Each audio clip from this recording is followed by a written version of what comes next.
afternoon, ma'am. Good afternoon, classmates. So we are here to discuss about the Russian literature.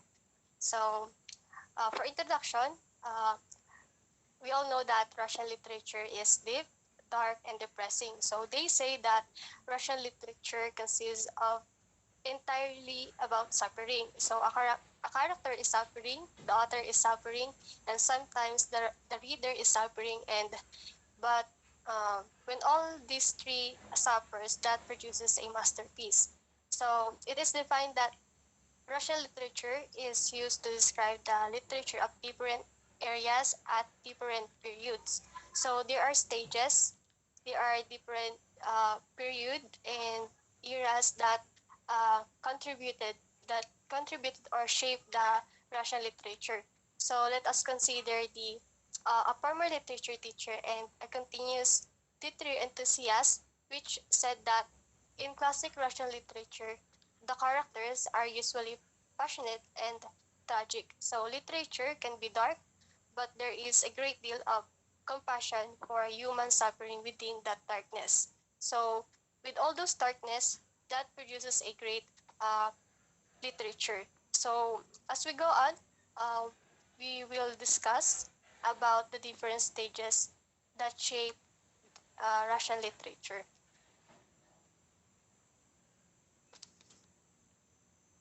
So, good afternoon, everyone. I am going to discuss to you the introduction, which is the human experience and human psyche. The Russian authors describe and break down the thinking, emotions, and actions of their characters and the state of the society with incredible forcefulness and honesty by engaging in political, social, religious, ethical, and moral debates through their storytelling. So, as Erica said a while ago, Russian literature is in which the author, if the author is suffering, the reader is suffering, and so on. Um, Dito daw po, sinasabi daw is, ang mga authors daw po is nagde-describe ng emotions and also actions of their characters, especially po dun sa pagkikwento nila. And then, Russian literature also conveys strong moral and ethical messages. And also, they were depicting the dark and depressing in order to guide their readers to learn from their characters and to do better. Next po, May. And then, history of Russian literature is divided into several periods, uh, in which is the first one is the before the adoption of Christianity, which is first by Princess Olga in 957, and then by the great Prince Vladimir in 988. So, nung time daw po ni great Prince Vladimir in 988, there was no written language in Russia. And then, if necessary, Greek, Latin, or Jewish language po ang ginagamit for written communication. And then, literary works like fairy tales, songs, and epics is na-preserve po siya. And then,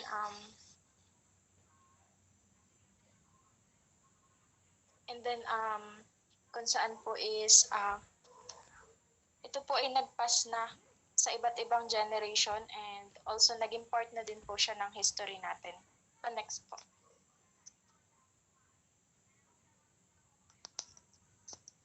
And then, Old Russian literature. Kina-cover po ng Old Russian literature is yung the 11th century through the 17th century. And then, ang Russian literature of this period daw po, or yung Old Russian literature is represented by religious and secular historical texts created in Kievan Rus and then Muscovite Rus. And then, noong 16th century daw po, most literary works daw po is it had religious themes, and then it was created by religious figures. And then, noong 11th through 14th century naman daw po, it was a primary chronicle, in which primary chronicle is a compilation of historical and legendary events. And then the Lay of Igor's campaign which is it is a secular epic poem about battles against the Turkic Pechenegs and Sadonchina, which is an epic poem about the defeat of the Mongols in 1380. And then yung mga works daw po in secular genres such as satirical tale is nagsimula po siyang mag-appear noong 16th century. And then the Byzantine literary tradition din po is nagsimula po siyang mawala nung ang Russian vernacular po is kumbaga is nagsimula na siyang magamit through greater use in and Western influences were felt. Next po.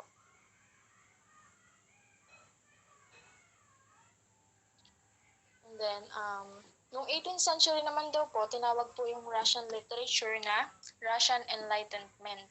And then there were founders of classicism in Russian poetry, which are Lomonosov, von Vizin, and Derzhavin. And also there are also any other authors and enlighteners. And then yung mga works po ng ating mga founders of classicism in Russian poetry and prose are multifaceted, and also they dedicated it to literature, science, and other forms of art. And then, noong 18th and 19th century naman po, this was the time when the intellectual world was dominated by the English, French, and Germans and Russians, in which they were searching for a literature and philosophy that described their existence and mentality. And then, noong 1800s, nagkaroon naman po ng established tradition yung Russian literature natin sa pagre-represent ng mga real-life problems, and also nung 18th century naman po is yung mga practitioners po is lahat po ng elements na yon is articulated primarily in the novel and short story forms, in which borrowed from Western Europe. But also po, yung mga poets po noong 19th century is were also produced works of lasting value.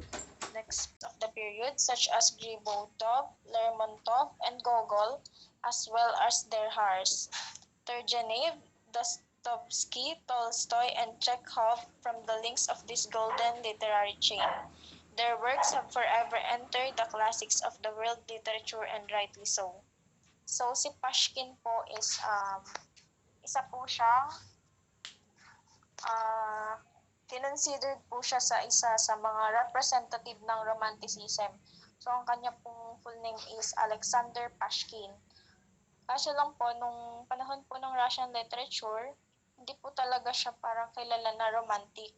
And nagkaroon po ng arguments sa mga Russian critics na kung saan ang works daw po niya is nagre-represent a path from neoclassicism to romanticism to realism.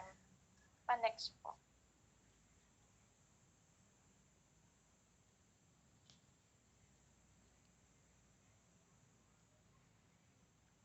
Folk stories in Russia. Children's stories from both East and West are popular. So yung mga stories daw po dun sa both East and West are popular daw po. And then children grow up with stories from 1,100 Nights and Grimm's fairy tales. The most popular Russian folk character are the Firebird and Baba Yaga, in which a witch who lives in a hut that runs constantly on chicken legs. And then many Russian folk tales captures both peasant life and the vastness of Russia. They often contain phrases like over 3 times 50 mountains and cross 3 times 50 rivers. Many stories also describe the beauty and freshness of spring, the coldness and wideness of winter, and the wisdom of peasants. Next po.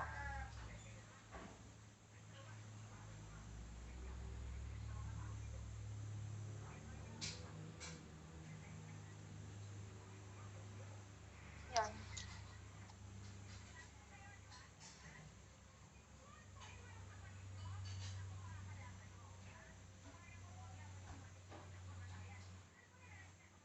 So in Silver Age of Russian literature, The Silver Age of Russian literature represents a rather short period from 1890 to 1921.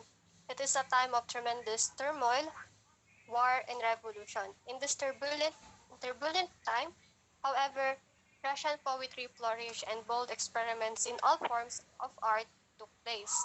So uh, there are most there are most prominent representative of Silver Age literature. Sila ay sina Bloch, Brusov, Gumilev, Isbateva, Mayakovsky, Esanin, and Gorky. So in Silver Age of in Russian literature, nagre-represent siya sa sa poetry kung saan nag-flourish yung literature. Sinasabi nga na there is even a broader nation of the Silver Age of Russian culture. So it includes the avant-garde art.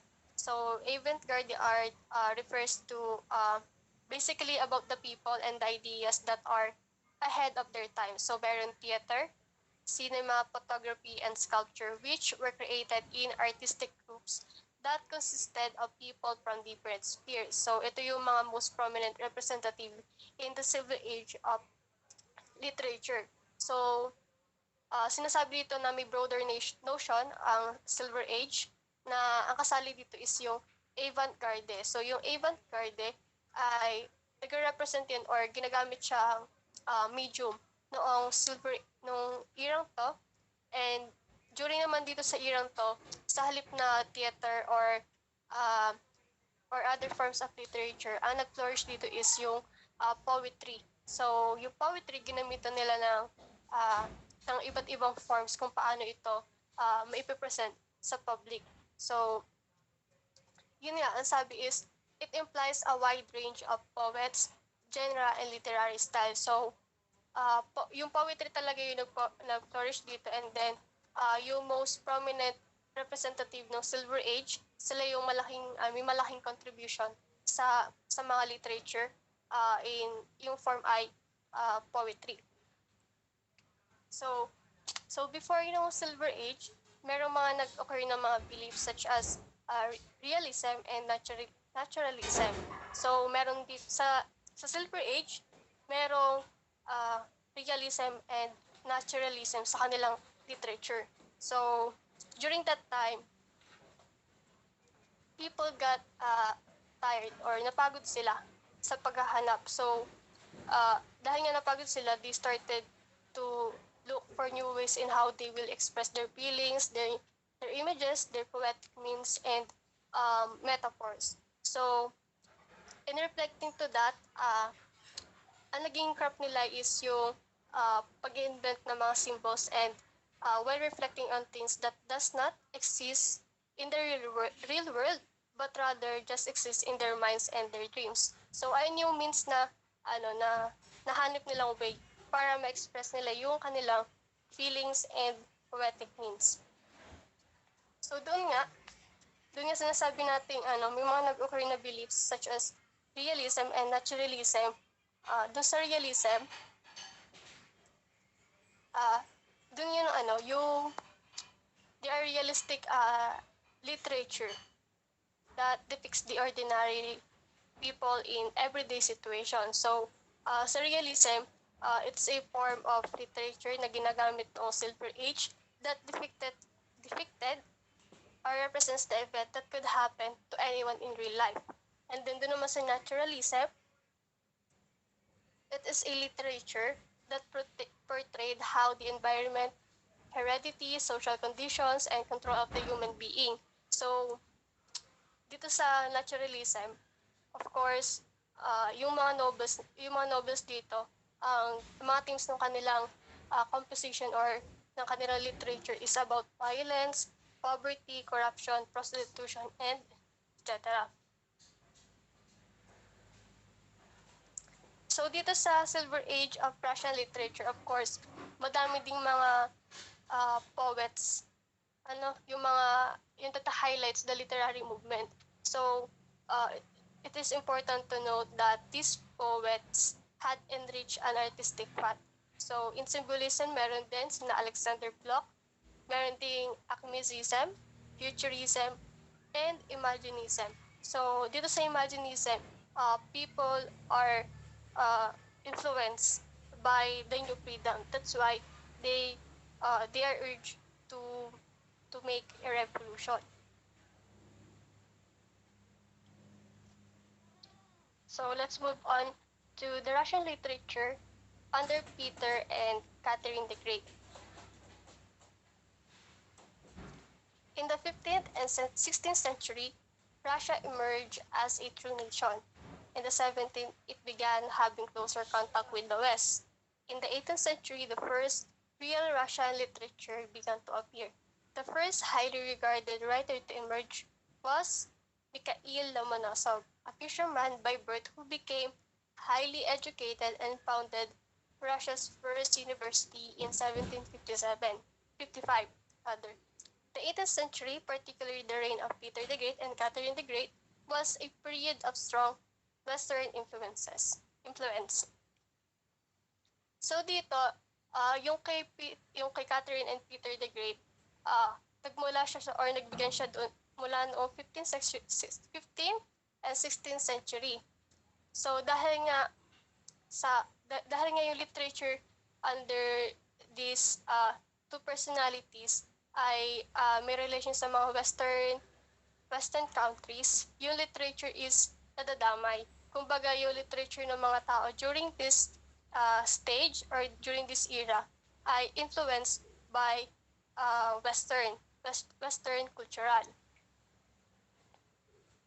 So, all the events as well as the understanding about the literature in Russia is represented or presented in an interactive timeline. So, in which we can review the cause of effect of those occurrences in the production of literature of these the surviving authors. So, yun nga, sinasabi na during those occurrences, makita yung cause and effect. So, dahil nga may relationship yung sina Peter and the Catherine the Great sa mga Western, nagkakaroon to ng effect sa kung paano ang mga tao magpo-produce na literature. At yun nga is yun nga yung period of strong Western cultural influence in terms of Russian literature. Under Catherine, the satirical journal was adopted from Britain, and Gabriel Derzhavin advanced the evolution of Russian poetry. So ito sina Denis, Yakov, Alexander, Nikolai wrote controversial and innovative drama and prose work that brought Russian literature closer to its 19th century role as an art form liberally furnished with social and political commentary. The lush, sentimental language of Karamzin's tale, Poor Lisa set up a 40-year polemic pitting advocates of innovation against those of purity in literary language. So yun nga, yung drama and prose fiction is yung mga literature na flourished during Catherine and Peter the Great. So we have to take into consideration the importance of Karamzin, that which is yung role niya is naglalay sa contribution to the Russian literary language. So yung writings niya is nagre-reflect sa language of high society using the Galicized vocabulary. In Soviet and Russian literature. So Soviet literature refers to the literature of all the Soviet people from the 15th Republic of the USSR. So written in more than 88 languages in Russian and as the predominant language. Soviet writers were the engineers of human soul. So among the most notable Soviet realist writers were Maxim Gorky, Nikolai, Mikhail, Fedor, Alexander, and many others. So behind the curtain of socialist realism, however, many authors were refused to conform to Soviet realism. Numbered among these anti-Soviet writers are Mikhail, Boris Alexander Varlam, Andrei Losek, and many others. So we all know about we have a little background about the Soviet era or the USSR. So alam natin na yung USSR was a union of multiple subnational Soviet republics or countries. So it was a communist state. So we all know about the situation nung napatalsik yung Russian Revolution, yung government noon nung sa sa era ni Nicholas. So yung USSR stands for, 'di ba, sa Union of Soviet Socialist Republics. So sabi dito, no Soviet era, so ang kilala lang doon ay hindi yung mga writers ng kung sino man, kundi yung writers na mga hindi kilala doon ay yung mga writers sa Soviet mismo about sa USSR. So hindi kinikilala yung mga iba't ibang writers, lalo na yung mga agents sa Soviet or sa bagong form of government. So in here, sinasabi na merong mga authors na against sa Soviet. So yung mga authors na yun, of course, warning siya sa government kasi they compose literature that exposes the impurities and then yung mga negative sides ng USSR. So during this time, yung Soviet and Russian literature, it became a tool, or yung literature during that time became the tool of the state as a propaganda. Ginagamit yung literature during that time as a propaganda of the state. So the only thing that ina-accept dito is yung mga socialist realism na form of writing. So hindi, kumbaga yung mataas dito yung censorship, yung mga mass terror, yung imprisonment in labor camps, yung mga taong against sa bagong government. So sabi kasi dito is engineers or the writers or the Soviet writers are the engineers of human soul. So tinagurian siya because it's the form of writing that helped to produce the new Soviet men. So nire-represent nila or ina-advocate nila yung kagandahan doon sa Soviet sa Soviet era. So dito din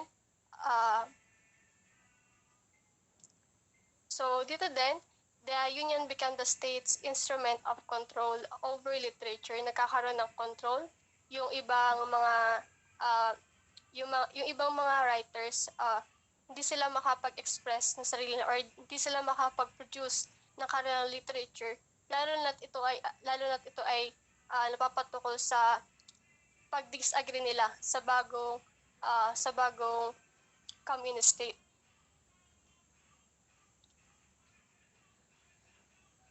So in contemporary or post-Soviet Russian literature, so writers were the forefront of fermenting social change. Between 1953 and 1991, Russian literature produced a number of first-rate artists, all still working under the pressure of state censorship, and often distributing their work through a sophisticated underground system called samizdat, or literary self-publishing. Another generation of writers responded to the liberalized atmosphere of Gorbachev's glasnost in the second half of the 1980s, openly discussing previously taboo themes, the excess of the Stalin era, a wide range of previously unrecognized social ills such as corruption, random violence, anti-Semitism, and prostitution, and even the unassailably positive image of Vladimir Lenin himself. So, during this time,